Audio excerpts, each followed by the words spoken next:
सत्संग जी, प्रेम से कहना, आज नारायणगढ़ में ये संत समागम का जो रूप बना है और संतों ने निरंकार का जिक्र करते हुए, सद्गुरु की महिमा का जिक्र करते हुए बार बार प्रेम की तरफ इशारा दिया कि किस प्रकार प्रेम ही असली धर्म है। प्रेम अगर जीवन में आ जाए तो इस जीवन का मूल पड़ जाता है। प्रेम से जो जीवन रंग गया वो हर पल फिर इस परमात्मा में लीन होकर प्रेमा भक्ति करते हुए जीवन जीता है। तो फिर जैसे स्थान का नाम भी नारायणगढ़ है, तो जिस मानव के, जिस इंसान के जीवन में ये ब्रह्म ज्ञान आ जाए, ये प्रेम आ जाए, तो वो हर एक इंसान, हर एक मानव इस नारायण का घर बनता चला जाता है। तो यही कृपा, यही अनुकंपा सद्गुरु सारी मानवता पर कर रहे हैं कि ये चलते फिरते नारायण के घर बन जाएं ये संत, ऐसा जीवन सबकी झोली में आए। अक्सर वो पंक्तियां हम सुनते हैं कि दया धर्म का मूल है, पाप मूल अभिमान, तुलसी दया न छोड़िए जब तक घट में प्राण। कि किस प्रकार जो सच्चा धर्म है, जिसके जीवन में ये सच्चाई आ जाए, सही मायनों में धर्म आ जाए, उसके जीवन में प्रेम, दया, करुणा, ये भाव उत्पन्न होने लगते हैं। इन भावों से सराबोर हो जाता है वो जीवन। फिर वो चाहकर भी किसी को चोट नहीं पहुंचा पाता, किसी को दुख नहीं दे पाता, क्योंकि दया और करुणा के भाव दिल के ऐसे भाव बन जाते हैं कि किसी के आंसू पहुंचने में मैं योगदान दे सकूं तो मुबारक है, पर परमात्मा से हर पल यही अरदास कि गलती से भी किसी का दिल ना मैं दुखा बैठूं, कहीं गलती से भी ठेस, नफरत के कारण मैं किसी को ठेस ना पहुंचा बैठूं। तो ये जो दया धर्म का मूल है, जिस जिस जीवन में सही मायनों में धर्म प्रवेश करता है, जिस जिस को सही मायनों में धर्म का अर्थ समझ में आता है, वो फिर इन करुणा वाले भावों से, प्रेम वाले भावों से जोड़ने का ही कार्य करते चले जाते हैं। बाबा हरदेव सिंह जी की वो पंक्तियां कि धर्म जोड़ता है तोड़ता नहीं, ये अटल सच्चाई है। क्योंकि जब जीवन में सच्चा धर्म आ जाए, जब सच्चे धर्म की समझ आ जाए, तो सिर्फ और सिर्फ जोड़ने का काम ही किया जा सकता है। क्योंकि सच्चे धर्म को पहचानने के बाद, इस मानवता के धर्म को पहचानने के बाद, इस ब्रह्म ज्ञान को जानने के बाद, इस परमात्मा को जानने के बाद, जो भावों से मेरा जीवन युक्त होता है, वो सिर्फ जोड़ ही सकते हैं, वो तोड़ने का काम कर ही नहीं सकते। प्रेम, करुणा, दया, विनम्रता, ये सारे भाव सिर्फ और सिर्फ जोड़ने का काम कर सकते हैं। और अगर मुझे ये भ्रांति है कि मैं बहुत धार्मिक हूं, लेकिन मेरे कर्म और मेरे भाव इस प्रकार से हैं जिनकी वजह से किसी का दिल टूट रहा है, किसी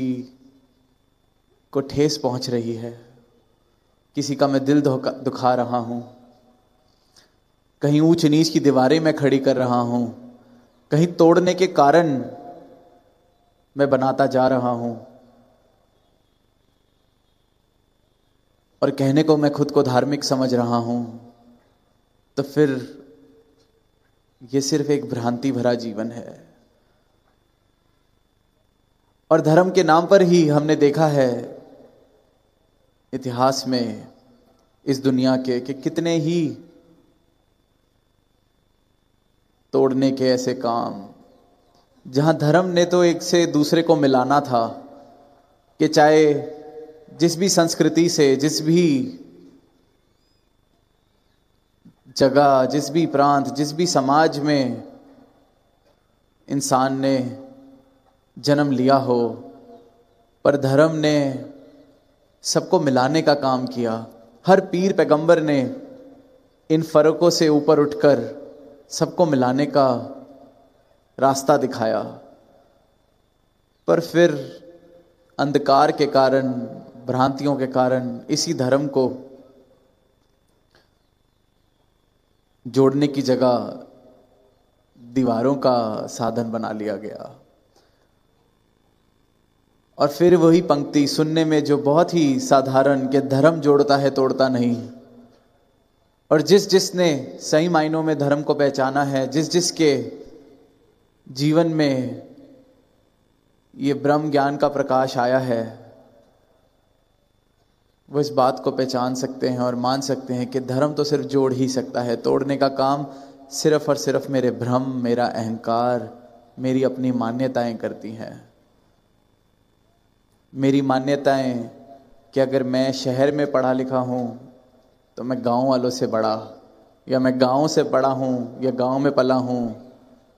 तो मुझे अपनी मिट्टी की ज़्यादा समझ, मैं इस कुल में पैदा हुआ तो मैं ऊंचा, वो उस कुल में पैदा हुआ तो वो नीचा। तो तोड़ने के कारण सिर्फ और सिर्फ मेरी मान्यताएं, मेरी भ्रांतियां दूरी का कारण, तोड़ने का कारण।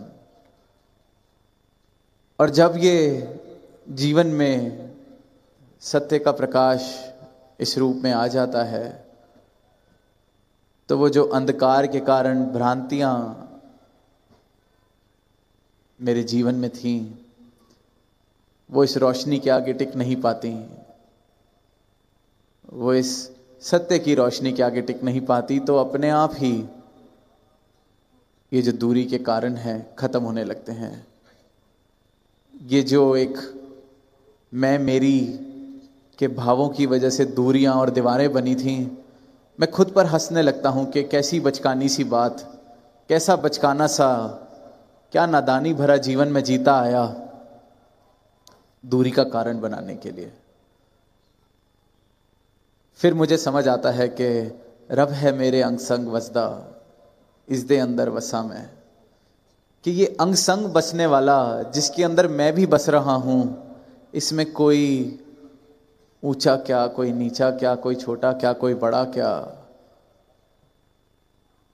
कोई गंदा क्या, कोई साफ क्या, कोई गलत क्या, कोई सही क्या, सब इसमें बस रहे हैं। मैं भी इसमें बस रहा हूं और ये सब में बस रहा है। तो वो जो मेरी नजर हमेशा फर्क का कारण ढूंढती थी, दूरी का कारण ढूंढती थी, उस मेरी नजर को अब कोई दूरी दिखे भी तब भी नहीं दिखती, क्योंकि सब जगह ये परमात्मा के दर्शन, इस एक का बोध, सब में ही ये एक को मैं देख रहा हूं, सब में इस एक के मैं दर्शन कर रहा हूं। तो जीवन से फर्क मिटने लगते हैं और फिर वो बात सिद्ध होने लगती है कि धर्म जोड़ता है तोड़ता नहीं। क्योंकि मैं सबसे ऐसे जुड़ा कि जैसा जब तक मैं सिर्फ और सिर्फ एक सामाजिक दृष्टि से देखता था या एक पारिवारिक दृष्टि से देखता था कि ये मेरे खून के रिश्ते हैं, ये मेरी संस्कृति के रिश्ते हैं, ये मेरे समाज के रिश्ते हैं, उनसे भी मैं इतना नहीं जुड़ा हुआ था। जब ये सत्य जीवन में आया, जब ये बोध जीवन में आया और उसके बाद जब इस सच्चे धर्म ने मुझे अपने साथ जोड़ के सबके साथ जोड़ दिया, तो वो ऐसा जोड़ जुड़ा जिसकी कोई मिसाल ही नहीं, जिसको मैं कभी सोच भी नहीं सकता था कि ऐसा एकत्व एक दूसरे के साथ बख्श दिया। और फिर वो भावना भी जीवन में आती है कि एक को मानो, एक को जानो, एक हो जाओ। और जब कोई एक हो जाता है इस परमात्मा को जानकर, जब ये ब्रह्म ज्ञान जीवन में आ जाता है, तो उसे इस बात की समझ आती है कि एक तो मैं पहले से ही था, ये तो सिर्फ और सिर्फ अंधकार, ये तो सिर्फ और सिर्फ मैं इस बात से वाकिफ नहीं था कि मैं इस परमात्मा के साथ एक हूं, मैं इस परमात्मा की रचना के साथ भी एक हूं। अगर मुझे पहले कहा जा रहा है कि एक को जानो, एक को मानो, एक हो जाओ, कि बिना इस एक को जाने इस एकत्व का एहसास ही नहीं हो सकता, क्योंकि यह एकत्व तो बसा ही हुआ है कण कण में।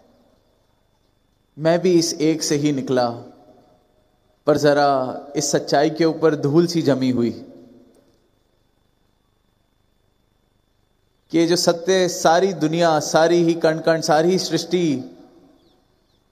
में एक बराबर ये जो सत्य फैला हुआ है, इससे मैं नावाकिफ था। मेरी आंखों पे जो चश्मे चढ़े थे, उनमें वो क्षमता नहीं थी कि इस सच को वो देख सकें। वो धूल इस प्रकार मेरी आंखों पे चढ़ी हुई थी कि इतनी बड़ी सच्चाई जिसके अलावा कुछ और हो ही नहीं सकता, मैं उसके प्रति भी अनजान। तो सदगुरु जब जीवन में आते हैं तो वो उस धूल को हटाने लगते हैं, और जिस जिसकी नजरों के आगे से वो धूल हटी है, वो चश्मे उतरे हैं, और जिसने वो एकत्व की नजर से देखा है, तो फिर उसको दूसरी कोई नजर भाती नहीं। जिसने ये एकत्व का एहसास कर लिया, फिर उससे अगर कहा जाए कि अब पहले वाला जीवन, दीवारों वाला जीवन, नफरतों वाला जीवन, मैं मेरी वाला जीवन वापस जी लिया जाए, तो वो कभी राजी नहीं होगा। क्योंकि किसी को अगर हीरे मोती मिल जाएं और कहा जाए अब इन्हें वापस कर दो, और वापस पत्थर